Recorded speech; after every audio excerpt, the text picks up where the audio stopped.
अस्सलाम वालेकुम। नाम डिस्ट्रिक्ट मिठुआ बाबाला मोयू किस्सो एहसान भलाई नसीब बाग अकुल मसरूर शाद आबाद पार नंबर 63 सिपारो वरणु सूरत नूर आयत नंबर 58-59।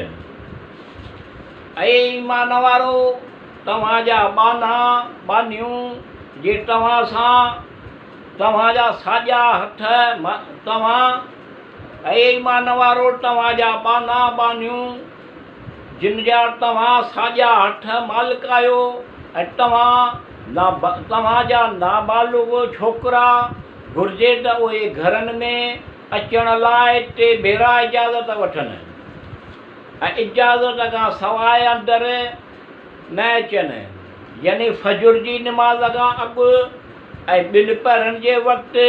ऐं जेकॾहिं तव्हां आराम लाइ पंहिंजा कपिड़ा लाहींदा आहियो ऐं इशा निमाज़ खां पोइ जॾहिं सुम्हण वारा कपिड़ा पाईंदा आहियो, ए 3 वक़्त तव्हांजी ओघड़ जे ज़ाहिर थियण जा आहिनि। उन्हनि वक़्तनि खां पोइ न तव्हांखे गुनाह आहे ऐं त हिकु ॿियनि वटि अचो वञो। तव्हां हिकु पुठीअ मां आहियो। अहिड़ी तरह अल्लाह ताला तव्हां लाइ पंहिंजूं आयतूं रोशन करे थो। अल्लाह इल्म वारो हिकमत वारो आहे। ऐं जॾहिं तव्हांजा ॿार जवानीअ खे पहुचनि त अॻियां ई त इजाज़त उहे अॻियां ई पहुचनि त ॿिया ई त इजाज़त वठी घरनि में अंदरि अचनि। जीअं उहे नौजवान छोकिरा घरनि में अचण वक़्तु इजाज़त वठंदा हुया जेके उन्हनि खां अॻु हुया, अहिड़ी तरह अल्लाह तव्हां लाइ पंहिंजूं आयतूं रोशन करे थो। ऐं अल्लाह इल्म वारो हिकमत वारो आहे। सिदाई सनद हाई सही व हसन मोतबर हज़रत इमाम जैफर सादिक ऐं इमाम अली नकीअ खां मनक़ूल आहे त अगरि केरु कॾहिं अहम कम जे लाइ मिनत करे कसीर रक़म सदको कंदुसि त उनखे खपे त 80 दिरहम तसदुक़ करे। उन करे त ख़ुदा वंडे आलम क़ुरान में जनाब रसूल ख़ुदा सल्लल्लाहु अलैहि वसल्लम ऐं मोमिननि खे ख़िताब फरमायो आहे, वलक़द नसरकुमुल्लाहु फी मवातिन कसीरत, यानी ख़ुदा तव्हांजे कसीर मौक़नि ते मदद कई आहे। हज़रत फरमायो असां उन्हनि मौक़नि खे ॻणियो त जंहिंमें हज़रत सल्लल्लाहु अलैहि वसल्लम मुशरिकनि सां जहाद कयो।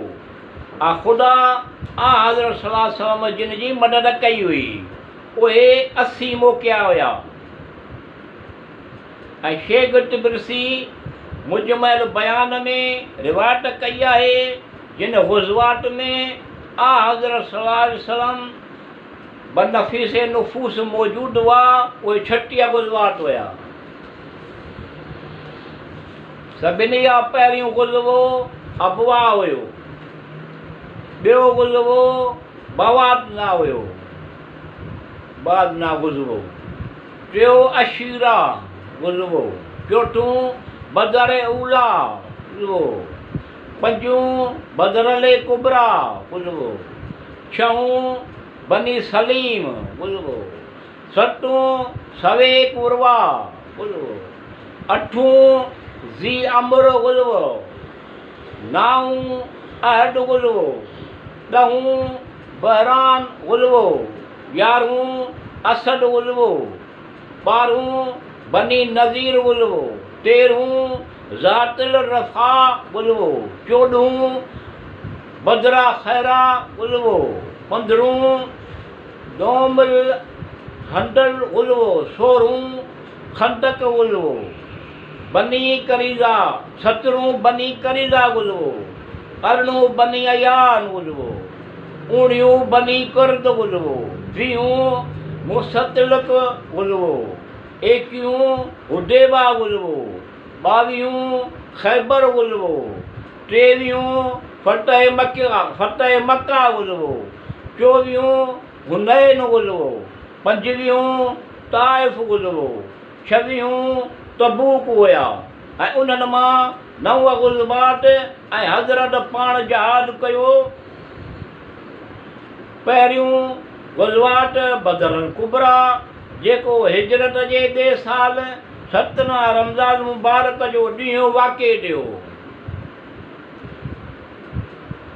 ॿियो ग़ुज़वो उहद आहे, हज़रत जिन 3 साल माह शवाल में थियो। टियों ऐं चोथों ग़ुज़वो खंदक ऐं बनी करीज़ा जो 4 साल माह शवाल में थियो। 5 ग़ुज़वो बनी मुस्तलिक जेको साल 5 में थियो, माह शुबान में थियो।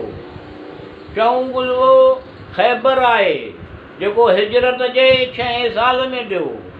7 ग़ुज़वो फतेह मक्का जेको 8 साल माह रमज़ान में थियो। 8 ऐं 9 ग़ुज़वो हुनैन ऐं ग़ुज़वो ताइफ़ जेको हिजरत जे 8 साल माह शवाल में थियो।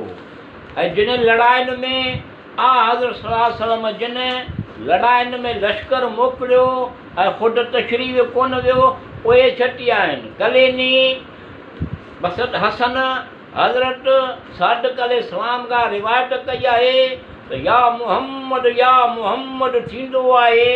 ऐं जंग बदर ऐं उहद में सहाबा